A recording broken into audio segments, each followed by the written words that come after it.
After the last couple weeks, I need to just clear my mind and do something a little bit different. And actually, for people who have been listening for a while, we're going back to form in a way.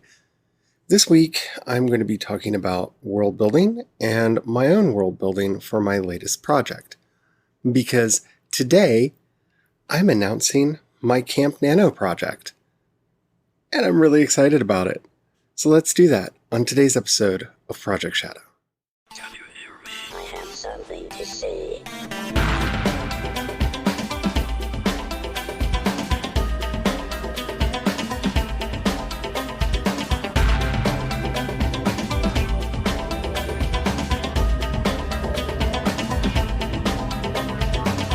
Project Shadow starts now. Hello everyone, how are you doing today? My name's Charlie. You might know me better as sci-fi fantasy writer C.E. Dorset.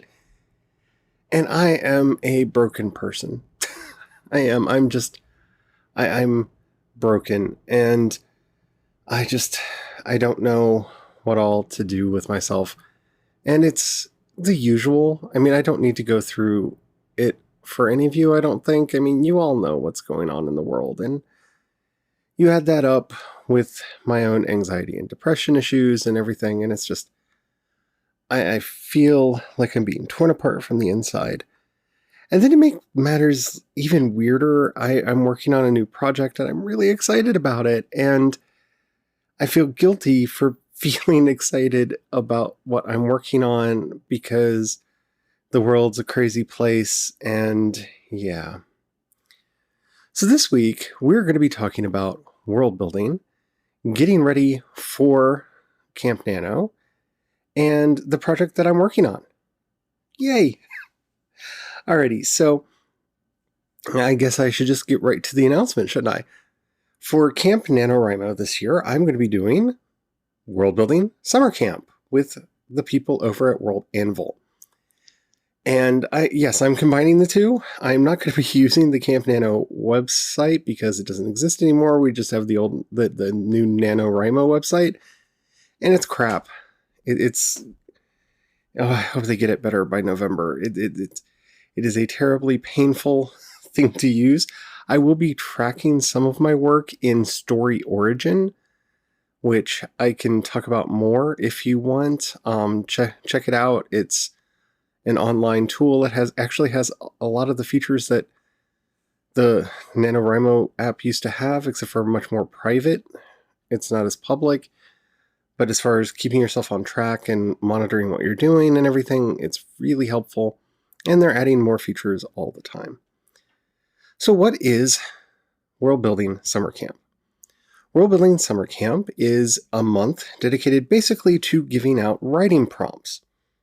Those writing prompts will help those of us participating flesh out our world and get ready to do more with it. But unlike Camp NaNoWriMo, there are prizes. There are. And that's where this gets even crazier. So to participate in this, you will need to create a World Anvil account. And I feel like I should say this going into it. I talk about World Anvil a lot. They are not a sponsor. They can be a sponsor. Janet, Dimitri, if you listen, I would love you to be a sponsor. For goodness sakes, like wouldn't even cost much because I already give you guys money. So yeah, just help me get into the beta of Homer or something because I'm really excited about that. But no, we're not sponsored by World Anvil. I just really love their service, and yeah, I'm now a Sage member over there because I use so much of it, and yeah, it's becoming the heart of everything that I do. So when I say that there are going to be prompts, part of what I'm going to be talking about this week are the 2 prep projects that have already come out. There will be a couple more prep projects before we actually get into NaNoWriMo, before we get into July. But there will be basically prompts, and you'll have to have a World Anvil account. So go to worldanvil.com, set up your account. It's free. Like I said, I pay for it, but that's because I wanted initially the Grandmaster features. And then when I realized that I kind of want my entire business to move and migrate over to World Anvil because I really like the system, I went up to the Sage tier. That way I could do the white labeling, have some more features, have more control over what I'm doing. You can look at all the plans that they have, but they do have a free tier, so this won't cost you anything. But they're going to be posting challenges. And once the month actually starts, you basically go to the prompt, you click to do the challenge, and it will set up the document that you need to make. You make it, and it will automatically submit it, and you'll be in the running for prizes. Now, I'm not going to go into the prizes because, again, I'm not here to shill for World Anvil. Just head over to worldanvil.com, check out the summer camp, go to their YouTube page, check out the stuff they're doing for summer camp. It's really cool. And like I said, you could actually win stuff, which is really cool. They get sponsors in and all this, and it doesn't cost a thing. So why wouldn't you do it? Especially if you're doing world building right now. So having said that, I'm really excited about this because I have been working a lot in a couple of my different settings, but I've really kind of just found a happiness in working in one of them.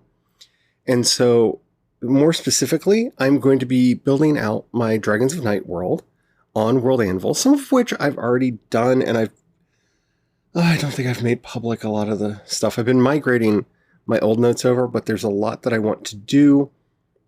I'm kind of doing a reboot to that world. If you've read my book, The Chain, it takes place in the Dragons of Night world. I've written quite a few short stories in this setting. They're all going to be migrating over to World Anvil, and I'm doing a reboot. And when I say a reboot, not a lot is changing. It's just I've kind of decided that at least I'm going to be doing a new series in that setting, and there were some things that I hadn't fully fleshed out that I need to for that, and that's giving me a much deeper understanding of the world. Like, I haven't really changed anything about the world itself or how magic works or anything like that. I hate using the word reboot because I feel like it's like I'm throwing out the old one and I'm doing a completely new one. It's just through the process that I've been going through in working out the new series and through the world building that I'm currently doing, it's just giving me a much better understanding of the world as it is, if that makes any sense to any of you. So yeah, I'm very excited about all of this, and yeah.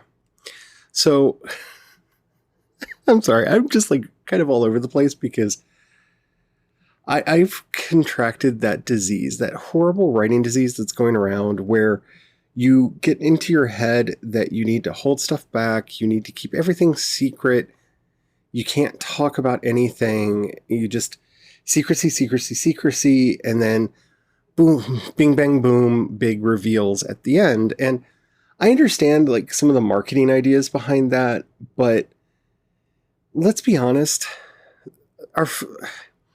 we do this for our books, but the whole thing that excites us about movies and TV is the casting announcements and the little drips and drops about what's going to be happening in the story and what kind of a story it's going to be and those set photos and all that. And that's what gets us really excited for movies and television and stuff. And I don't understand why we can't adopt that model for books. So that's kind of where I'm going. I'm going to be sharing a lot more of the world building over there. And I'm still trying to work out the balance between what my patrons see and what everybody else sees. Like, for example, if you are one of my patrons and you sign in you with World Anvil, you'll get a link to get you patrons only access to my World Anvil site. You can already read the zero draft of the book I'm working on. It's just one chapter, And that's when I went, oh, this is brilliant. I love this. Oh, I need to define a lot of the terms that just spontaneously generated in this story. And make sure I understand it so I can tell a good story. But the Zero Draft is already up there for my patrons. So if that's you and you want to read it, just follow the instructions in the email that you got when you signed up. And yeah, I'm very excited. So I'm going to do that thing that I shouldn't be doing because I'm not actually naming the book right now because I don't know the name of the book, but I am going to name the series for you. The new series is going to be called Blinded Angels. And it's something I've been tooling around with for years. I had this image kind of crop into my head and it pops back up. And I've talked about that before on the show. And that's where this whole thing came from. So I sat down about a couple weeks ago and actually wrote the Zero Draft for the first chapter and fell head over heels in love with it and decided, yeah, this is what I need to be doing. So what is Blinded Angels? Blinded Angels is going to be a kind of a, I keep saying it this way, that it's a romance, urban, dark fantasy series, because I know that there's going to be a lot of love stories in there. Urban fantasy just means that it takes place kind of in our world. Because contemporary fantasy kind of means a different thing. The story's going to be set in the 1990s because I want it to be set in the 1990s. And it's going to be a much more personal story for me. I've been thinking about a lot of this, and there are a couple characters in here that I don't think are necessarily recognizable to people that I know, but that are kind of collages of people that I've known. And I really love this story, and I love these characters. It is going to be an NB story. If you remember me talking about this NB romance that I'm working on, this non-binary romance that I've been working on, this is that. So I don't like calling this a romance novel, and if you don't understand why, if you go back into the back catalog of this podcast, I did an entire episode called I guess I'm the terror of being a romance writer, I think is what I called it. When I realized that a lot of what I write is romance. But I don't like calling it that because it's going to be more than that. Because I want to tell world stories. And the one thing that I've been comparing it to most when I've been talking to Brian and kind of in my own head is it's going to be kind of Downton Abbey-esque. Like, what if Downton Abbey met Sabrina, the Chilling Adventures of Sabrina, or Charmed, or both? It's going to be somewhere in there as far as the feel of it, because while Downton Abbey had a lot of romance plots in it, it also had a lot of other stories going on at the same time that weren't necessarily tied to the romance. And, the way they tied up the series prior to the movie, and I enjoyed both the series and the movie, the way they tied up the series was basically, our entire story was about Mary and who she's going to end up with. Which kind of makes the entire series feel like it was one giant romance. And it was. Because that had a lot to do with it. We have so many relationships. Like, I'm not even going to, Anna and Mr. Bates and everybody else. But you also had a lot of other really powerful and important stories, like, the events of World War I and the Titanic and trying to save the Abbey, trying to save their home and all that. So it will probably be classified as a romance just because it will probably be classified as a romance. But I am really afraid to pigeonhole it in there because I really want the story to have a lot of other things in there. A lot more than will they, won't they? If that makes any sense at all. I'm really struggling when it comes to that. And we'll talk about genre a little bit more later this week when we talk about this book. But there's going to be so much for me to explore in this new setting. I'm looking at doing books and short stories and novellas and novelettes and all kinds of other, stuff in relation to it. And I hope you come along for the ride. If for nothing else, then, I don't want you to feel like this podcast is going to become just shameless self-promotion for me and my work, because I've never wanted it to be that.